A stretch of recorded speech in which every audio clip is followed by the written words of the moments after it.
La cérémonie des vœux à la population est chaque année l'occasion de revivre les temps forts de l'année écoulée. L'année 2024 a été lancée par ce moment de convivialité que nous partageons en ce moment, à la salle des fêtes Christian Croquet. Elle sera fermée dans quelques jours et durant 4 mois pour une réfection du carrelage. Lors de la cérémonie, Philippe Mahieu, maire de la Gorgue, a lancé une année 2024 consacrée au sport, année olympique oblige.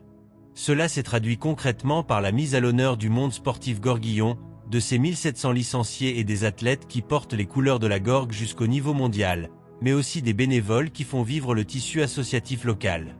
Tout au long de l'année, de multiples animations et événements ont été organisés par la Maison pour tous et le service municipal des sports, notamment Ma Journée olympique.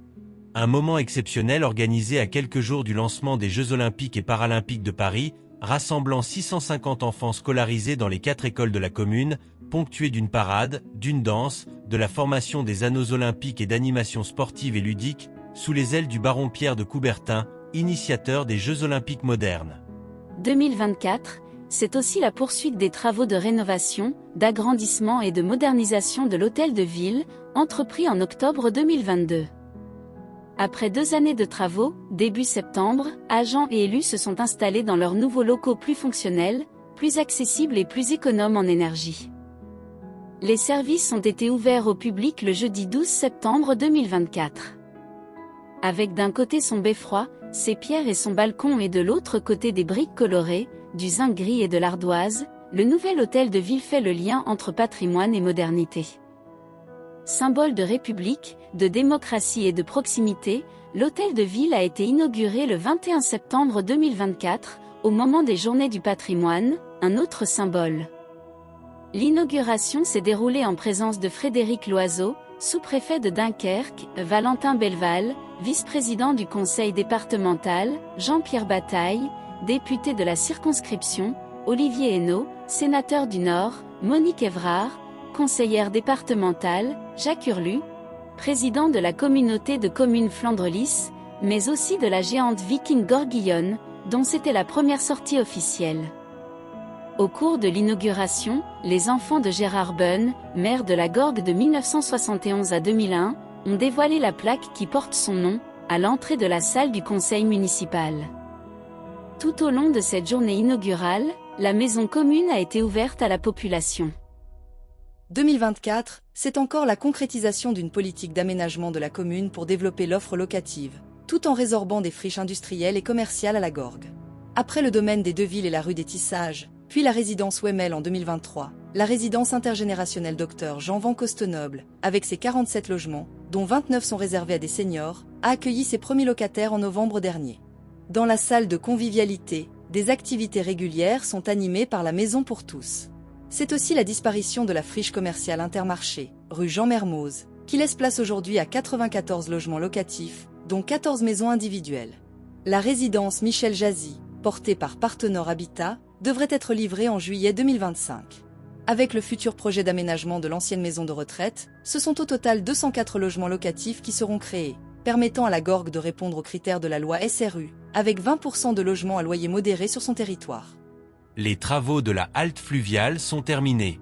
Il aura fallu des années pour aboutir à la concrétisation de ce projet qui associe valorisation du patrimoine, tourisme, liaisons douces et aménagement paysager. Le bassin Vauban, une écluse ronde située rue du Bassin, est aujourd'hui transformée en halte fluviale avec la création d'un ponton permettant d'amarrer 9 bateaux de plaisance. La lave a été draguée sur 250 mètres, découvrant des quais de pierre et de briques. Pièce finale de ce projet, la passerelle cintrée, de 24 mètres de long et 3 mètres de large, a été posée le 20 novembre dernier sur la lave. Elle permettra le passage des bateaux de plaisance et sera empruntée par les piétons et cyclistes sur la véloroute de la Lys, un nouvel équipement réalisé par la communauté de communes Flandre-Lys. Il n'y a pas que des travaux et des constructions à la Gorgue, à l'image du nouveau projet social mis en place par la Maison pour tous pour 2024 à 2027. Le centre social communal travaille sur 4 thématiques: la vie locale, l'éducation partagée et populaire, l'inclusion et le bien-être, le soutien aux familles, avec l'implication des habitants. Cela s'est concrétisé par le maintien de l'offre culturelle, des activités pour les seniors, des ateliers de prévention, le Ripper Café, des animations dans les quartiers ou encore pour les jeunes. Avec Boost ton projet, une quinzaine de jeunes ont découvert Londres, Milan et New York. Côté carnet rose, 2024 a été marqué par la naissance de notre géante viking, un concentré de notre histoire et de nos valeurs et qui participe à nos fêtes locales, comme l'inauguration de l'hôtel de ville ou la parade lumineuse de Noël.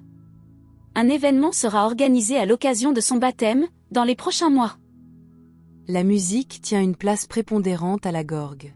En janvier, le Brass Band La Gorgue a décroché un premier prix, et de nombreux concerts des différentes classes de l'école municipale de musique ont rythmé l'année. Le 30 novembre, à l'occasion de la Sainte-Cécile, plusieurs générations de musiciens ont été mises à l'honneur. Des médailles exceptionnelles ont été remises à des musiciens non moins exceptionnels. Jacques Capel a reçu la médaille de vétéran avec palme et Arthur Duprosper la médaille de grand vétéran à l'occasion de ses 80 ans. La lutte contre la délinquance et les incivilités sont également une priorité pour la Gorgue. Équipée depuis plusieurs années d'environ 60 caméras de vidéoprotection, la ville a renforcé sa police municipale qui compte désormais 2 agents et fait appel à une société de surveillance et de sécurité. Elle effectue des rondes la nuit sur plusieurs secteurs sensibles. La commune a également intégré le dispositif Participation citoyenne, en partenariat avec la Gendarmerie nationale et avec des citoyens référents dans différents quartiers de la Gorgue. La Gorgue, c'est aussi en 2024 un foisonnement d'événements festifs, sportifs et culturels, avec Starbuzz en février, le spectacle de Giovanni le dernier saltimbanque en mars, des tournois et rencontres sportives, le printemps des poètes à la médiathèque, la création de l'association La Boule du Magot en mars, un parcours du cœur qui a rassemblé 300 marcheurs et 500 écoliers en avril, le spectacle intitulé J'arrête les conneries de Bigard, la création d'une fresque murale par les 42 élèves de l'école du Grand Chemin, la montée en nationale de l'Entente Pongiste qui compte 160 joueurs et 19 équipes engagées en compétition. En mai 2024, c'est aussi le couronnement de la Gorguillonne Marie Pétronin, élue Miss Mayol et de Louis Lapierre, Mystère Mayol, sous les applaudissements d'un public qui a apprécié le show sur le thème des comédies musicales. C'est aussi des actions de sensibilisation au développement durable pour les 650 écoliers de la commune, l'organisation des courses du Magot début juin, des portes ouvertes et des spectacles par les ateliers de la Maison pour tous, des rencontres élus habitants dans les quartiers, une soirée techno avec 3 DJ en juin, un hommage artistique à Céline Dion, lors de la fête de la chanson en juillet, mais aussi des accueils de loisirs, des campings et séjours pour les enfants et les ados durant les grandes vacances, l'organisation du forum des associations locales et des structures municipales, permettant de découvrir toute la richesse du tissu associatif et l'ensemble des activités de loisirs proposées par la ville, le rassemblement de 300 cyclistes pour la Cédric Vasseur en septembre, l'organisation du rendez-vous de l'emploi, en lien avec la communauté de communes en octobre, mais aussi le festival du jeu, organisé en partenariat avec l'association Les Trolls de Farfadet en novembre, l'accueil des élèves de CM2 des 4 écoles. Ils ont reçu un livret du Petit Citoyen, une calculatrice et un dictionnaire pour leur entrée en 6e. 2024, c'est encore la réception des nouveaux habitants, dont bon nombre viennent d'emménager dans la résidence Jean-Van Costenoble, la sélection de 3 jeunes licenciés du club de sport de combat au championnat de France et du monde, l'organisation du Téléthon Gorguillon permettant la collecte de 4 858 € au profit du Téléthon. 2024, c'est enfin la transformation du jardin public en village de Noël, avec sa quinzaine de chalets de créateurs, sa patinoire de glace, ses animations et sa superbe parade lumineuse. Un moment fédérateur et de partage, qui a pris une nouvelle dimension cette année avec 16 chars et groupes, et toujours un nombreux public dans le centre-ville de la Gorgue. Une fois encore, le village de Noël a clôturé une année riche en événements. Bravo et merci aux bénévoles. Comment être informé de l'ensemble de ces événements, de la vie locale et obtenir des informations pratiques sur la commune et le territoire? La Gorgue est très présente sur les réseaux sociaux, dont Facebook avec une page qui compte plus de 10 000 abonnés. Mais nous vous invitons également à télécharger l'application mobile, La Gorgue, sur votre smartphone et ainsi profiter de nouveaux services comme réserver un créneau pour un passeport ou une carte d'identité, effectuer un signalement comme un nid de poule sur la chaussée ou un éclairage public défectueux. De nouveaux services numériques pour les citoyens, récompensés par 5 arrobas au label Ville Internet 2024.